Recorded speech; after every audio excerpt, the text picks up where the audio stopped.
Here's an interesting definition of a church committee. Committee, a group of Christians who individually can do nothing, but as a group decide nothing can be done. Minutes from a committee meeting. Ms. Secretary, please read the minutes back. How many committee members did we decide it took to change that light bulb? The Secretary responded, this topic was resumed from last month's discussion, but is incomplete pending resolution of some action items. It will be continued next month. We all know that business meetings are necessary if any organization, especially God's church, is to go well. But sometimes we just don't want to go to another meeting or committee meeting. We don't want to go to another committee meeting. We don't want to go. Who needs people showing up late, talking because they love to hear themselves talk, getting upset, saying good evening with that tone in their voice, so that we all know that we're all going to have to walk on eggshells just to get through the meeting? Ugh. Can't we all just worship God and go home? Why do we need to meet to talk about God's business during the week? Of course, that is not the Little Whitechapel official board. Oh, no. Our meetings get more fun all the time. They really do. We have a really, really good time. But in other places, committees can be tedious enough when we know the agenda. But what about those discussions that we have to have with each other when we disagree? Are not they committee meetings too? Don't we have to meet to discuss our differences? We meet to do things decently and in order because we are so different. We are different people from different backgrounds. Our understandings of decency and order are different. In certain cultures, truth, punctuality, and specificity are what it takes for things to run smoothly. But in other cultures, perhaps people living right next door to you, dignity, emotion, and honor are more important. You see the difference? Truth, punctuality, and specificity as opposed to dignity, emotion, and honor.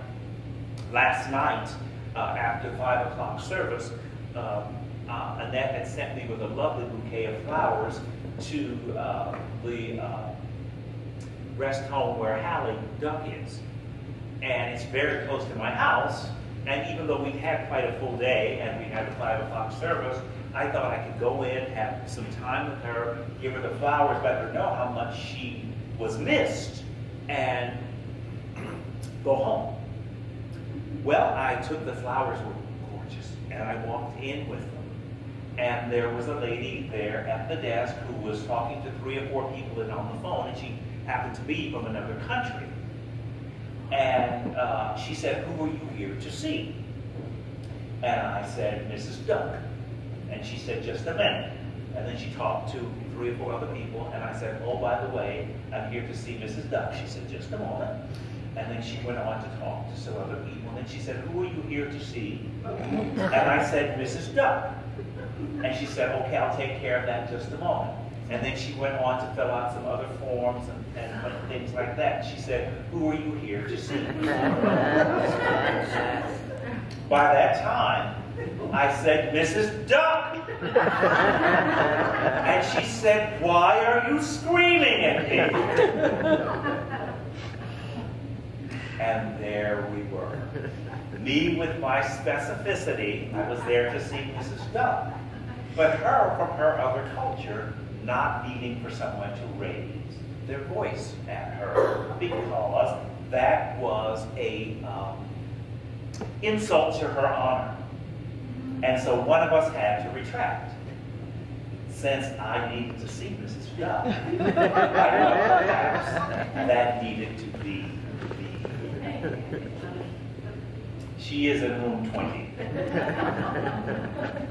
Just for future reference. God's love grows from trust, but God's love grows from continued expressed friendship. We spend time with each other because it is our duty to grow in God together. Trust must grow.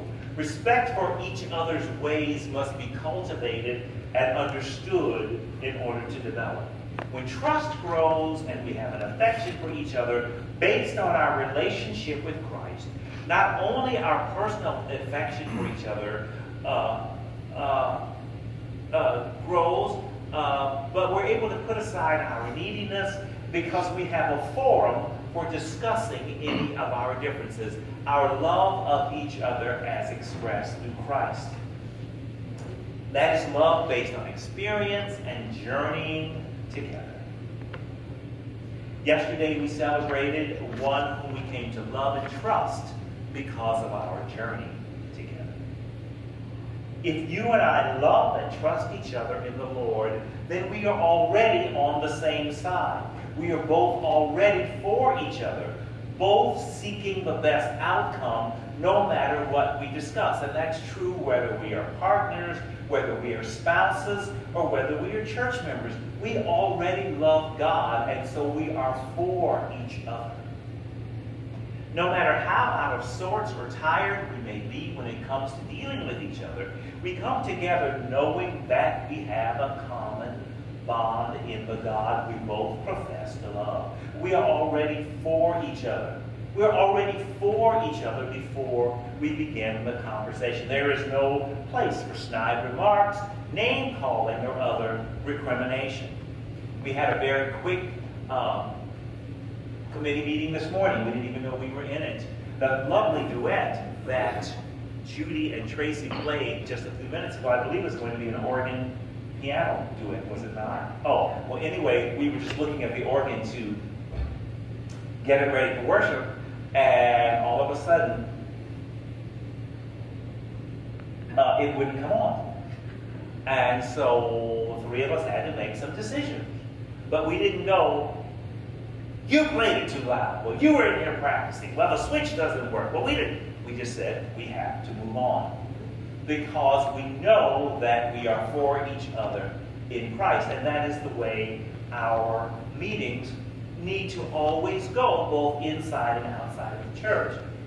It's very interesting about this text, because there are some scholars who believe that this particular formula might be Matthew putting some words in Jesus' mouth, because as you remember, it was Jesus who said, forgive everybody, everything, 7 times 7 times 70. It was Jesus who always made the stranger welcome. But this is very formulaic. This is very laid out. And it almost feels like Robert's Rules of Order. And what Matthew has Jesus saying here is, if you have a problem with somebody, go to them and discuss it and see if you can work it out. Good. If you worked it out, very good. If not, go back to that person and take the elders of the church with you. Well, as we all know, the church came after Jesus' time on earth, so Matthew may have had an agenda here. But anyway, you take someone with you. You take the elders with you to straighten it out. You have witnesses. You have a moderator, so that these things can be worked out. If they are worked out, well and good. If they are not, oh Lord, help you. You take your grievance where? Before the entire church.